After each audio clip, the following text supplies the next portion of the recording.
अनि मैले पनि सुरुमा अब सोच्दाखेरि गुफा पत्ता लगाएर भने सोच्दाखेरि म पनि अब लोभी नै होला मेरो दिमाग पनि थाहा छ नि तर भित्रको केही त होला नि त ट्रेजर हन्ट किन अब म पहिलाको राजा भएको भए यदि ममा आक्रमण हुन लाग्यो पछि म बचेर आएँ भने त खोज्नु त पर्यो कहाँ लुकाउनु त भन्दाखेरि गुफामा अँध्यारोमा केही देखिँदैन होइन त्यसपछि त्यो काँडा खोजेपछि यहाँ चाहिँ नि त्यो माताको सामानहरू माताको सामानहरू चाहिँ घन्टी सन्टीहरू घन्टी भएन धुपरो हजुर अनि बत्ती बाल्ने पानस अनि पानी खाने सुरै यस्तो को आउँथ्यो र त्योभन्दा अगाडि जस्तो 45 सालभन्दा अगाडि को आयो यहाँलाई त्यही त नि त्यहाँ कोही बसेको थियो र कोही पनि थिएन नि कोही मतलब मान्छे त्यही बसेको जस्तो तपाईँ आउँदाखेरि कसरी केही थियो प्रमाणहरू कोही मान्छे थियो कि जस्तो केही थिएन पाइला साइलाहरू थिएन पाइला त के होइन हुन्छ नि के अब मान्छे आएको यताउति यस्तो भित्ता होइन कसैले केही बनाएको चित्र चित्र कसैलाई कोही बचाइदियो कि भने अब भित्र हेर्दाखेरि यो स्ट्रक्चर यति ठुलो छ कि अब यो गुफामा यो आफै कसरी बन्यो जस्तो लाग्दैन यो यत्रो पाल कसरी होइन ढङ्ग कसरी बन्यो होला त यो भनेको छ अनि त्यसपछि त्यो लोकलहरू आउन थालिसकेपछि अनि यहाँ गाउँपालिका स्तरबाट चाहिँ अनि केही भयो समिति गठन भएर कि गाउँपालिकाबाट केही भएन तपाईँले पुरस्कार हजुरलाई केही पनि भएन खोज्नुभयो धन्यवाद भने गाउँपालिकाले दियो खोज्नुभयो अब हाम्रो बन्दीपुरको लागि एउटा घुम्ने ठाउँ पनि भयो भन्ने भयो बन्दीपुर गाउँपालिकाबाट त धन्यवाद पनि हुने छैन धन्यवाद होइन टुरिस्ट एरिया बनाएको छ अब धन्यवाद त हुनु पर्छ होइन बन्दीपुरको लागि यो एउटा गहनै हो होइन गहनाको रूपमा उहाँले त्यो हिसाबमा पत्ता लगाइदिएर त्यो गरेपछि पछि कसरी पत्ता लगाउँथ्यो होला तर उहाँले सुरुमै गरेर पहिला त्यो हिसाबमा एउटा केही होला अझ अब हामी यो प्रोग्राम मार्फत पनि हामी गाउँपालिकालाई अध्यक्षज्यूलाई भन्न चाहन्छौँ कि यस्तो चिजहरू चाहिँ आइडेन्टिफाई भएर त्यो चिज चाहिँ हुनुपर्ने हो मान्छेलाई मोटिभेसन पनि त्यो प्रोत्साहन पनि हुन्छ पछि अरू नयाँ ठाउँ पनि भेट्न सकेला नि त नि के थाहा अरू पनि छ कि होइन मान्छे जाने पनि हुन्छ नि त त्यो पनि हुनसक्छ अनि त्यसपछि विदेशीहरू आउनु थाल्यो त्यसपछि होइन बिस्तारै के हजुर त्यसको 3 सालपछि 4 सालपछि बल्ल 39 सालदेखि अलिअलि सुरु भएको कुरा 39 सालदेखि भनेपछि अनि 51-52बाट त नर्मली होटल सोटेल हो तर मेन चाहिँ यो बिचमा यो राजाको सिरपेट छ यो चरा छ पत्ता लगायो टर्च बाली कसले हेरेको कुरा त यो चाहिँ यो मनले चाहिँ नि यो चिज भनेपछि त्यही चिज जस्तो छ नि सर यहाँ हजुरले नै सुरुमा देखेको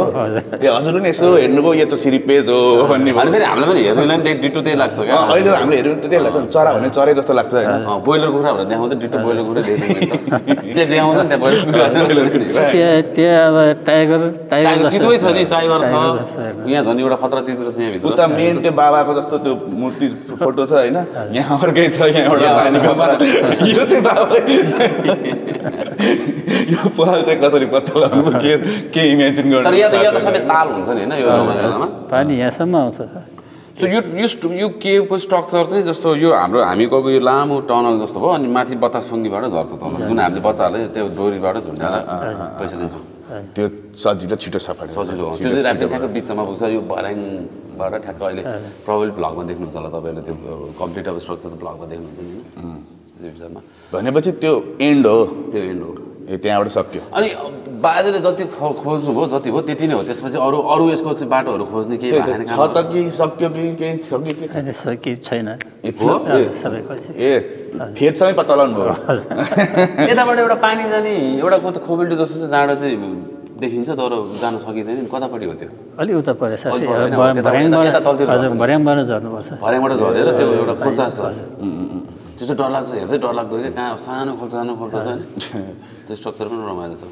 त्यो पनि 200 मिटर लामो छ त्यहाँ पनि अलि अप्ठ्यारो छ त्यहाँ अलि जान अप्ठ्यारो हजुर बाजेको परिवारमा को छ त हजुर परिवारमा मेरो परिवार छोरा 2टा छोरा